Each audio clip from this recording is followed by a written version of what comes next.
Cordial saludo. El día de hoy nos encontramos reunidas Carmen, Lisette, Dayana, Wendy y quien les habla, Marcela. A continuación hablaremos sobre las primeras experiencias en el desarrollo del aprendizaje de la lectura en la primera infancia, basándonos en el escrito de Reyes. Aquí tenemos en cuenta cómo los adultos somos una parte primordial para que los niños vayan adquiriendo estas destrezas. Nosotros debemos aprovechar todos los momentos en los que interactuamos con ellos, ya sea en el momento de la comida, el poder expresarnos, el poder hacer gestos, también el interpretar la parte del sueño cuando ellos están a punto de ir a dormir, complementarle con la lectura de cuentos que sean sencillos y que nosotros les hagamos como la fonomímica también para que ellos puedan interpretar por medio de lo que hablamos lo que el cuento nos quiere decir. Antes de que los niños y las niñas empiecen a leer un texto escrito, es necesario tener en cuenta que aprenden a leer lo que son los gestos y las interacciones que tienen con las demás personas. Ejemplo, cuando una mamá lo está bañando, le va mencionando las partes del cuerpo, le hace cosquillas, le canta, lo arrulla. Todas esas interacciones, las entonaciones, le permiten a ellos ir descubriendo el contexto que los rodea e ir aprendiendo de los demás. Es interesante también mencionar que esta relación la podemos, digamos, identificar o la podemos semejar con un triángulo amoroso, que el triángulo amoroso viene siendo la relación entre el niño, el libro y el adulto, ¿sí? Donde se involucran muchas cosas como el movimiento, el oído, el corazón, la mirada, que son cosas súper importantes que debemos tener en cuenta y debemos resaltar en esta secuencia. De acuerdo a lo que dicen mis compañeras, para irse acercando a la lectura se requiere un contacto directo con los libros para que exista una mayor estimulación al manipularlos, tocarlos, experimentarlos, saborearlos, mirarlos y escucharlos.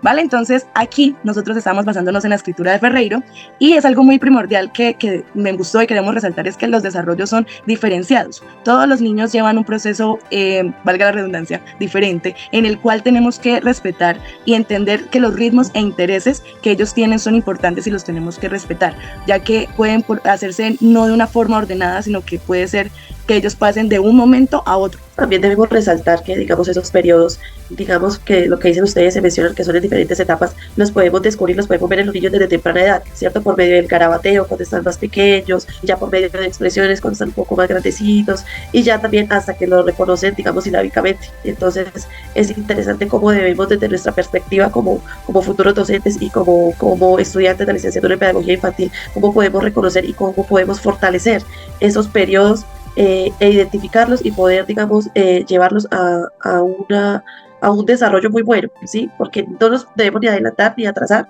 pero sí identificarlos y saber en qué periodo está y fortalecerlo en los niños. De igual forma es súper importante comprender las etapas de la escritura, ya que nos ayuda a identificar las posibles dificultades o desafíos que los niños pueden enfrentar en su proceso de aprendizaje. Esto nos permite brindarles apoyo necesario para superar obstáculos y fortalecer sus habilidades de escritura. Exactamente. Ferreiro nos habla unos aspectos muy importantes, sí. Y resulta que, ejemplo, mientras el niño va teniendo ese desarrollo en su escritura, en cada uno de estos periodos vamos a encontrar, digamos, niveles, ¿sí? Y dentro de cada nivel vamos a encontrar ciertas hipótesis, porque una cosa es el proceso de cómo se va desarrollando la escritura en ellos y otro muy diferente el cómo la van ellos comprendiendo. Entonces, ejemplo, cuando ellos van haciendo círculos o van haciendo palitos o van hablando a medida que una letra puede ser representación de una sílaba, esos aspectos son los que los llevan a ellos a irse interpretando. Entonces, recordemos que pues ellos también manejan lo de la parte del aprendizaje icónico, donde las imágenes son las que empiezan primero ellos a leer antes que la letra como tal, y cuando ellos toman esa palabra es según el tamaño del objeto, que es la hipótesis de tamaño. Entonces, ejemplo, si ellos van a escribir hormiga, no les va a aparecer porque van a encontrar varias letras, diferente a un oso. Entonces ellos van a querer que hormiga se escriba con poquitas letras y oso se escriba con grandes o con mayoría de letras. Vamos a continuar con el proceso de los métodos de desarrollo y aprendizaje de la escritura. Entonces, estos métodos están descritos pues en un cuadro comparativo en el cual tenemos en cuenta los escritos de Rodríguez y el video de Olave, en el cual tenemos dos enfoques que apoyan el enfoque constructivista, ¿sí? Teniendo en comparación un método en el que respetamos a los estudiantes, fomentamos la autonomía en ellos de aprender por sí mismo, teniendo como la interacción con los demás y con su propio entorno como esa base para adquirir y aprender de manera más representativa y significativa para él, junto con una representación también que hacían como, valga la comparación, ¿no? La comparación entre un método más tradicional en el que nosotros encontrábamos aspectos que eran más negativos, no validaban tanto a los estudiantes, sino que se les inculcaba solamente el aprendizaje repetitivo de letras y palabras.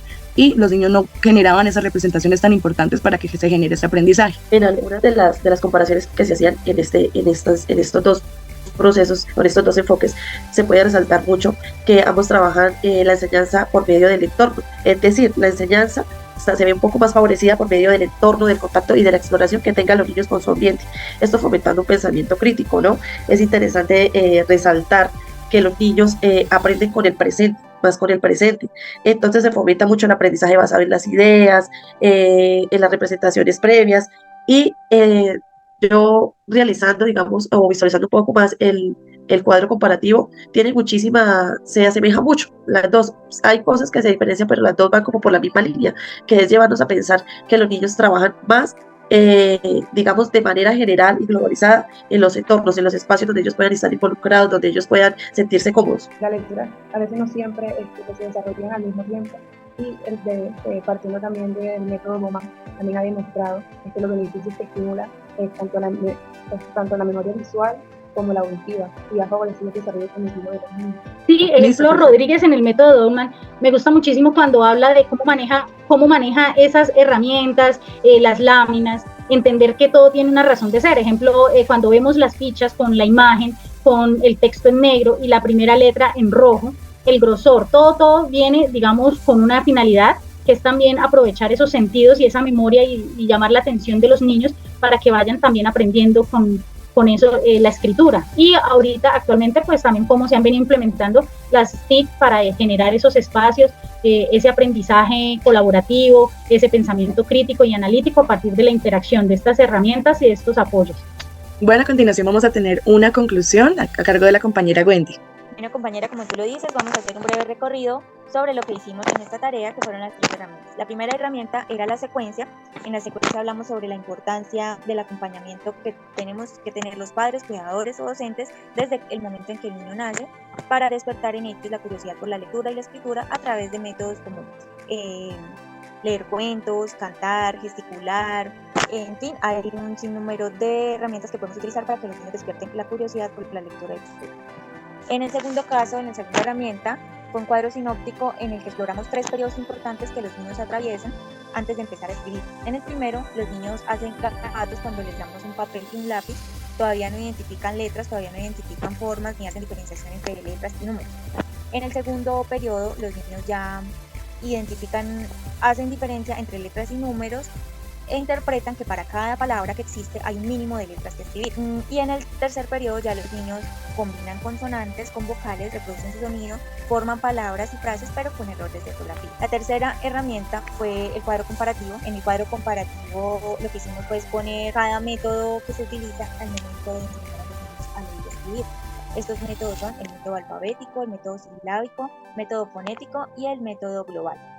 Compañeras, esto ha sido todo. Tutora, muchas gracias por su atención. Vale, muchísimas gracias. Hemos llegado al final de esta reunión.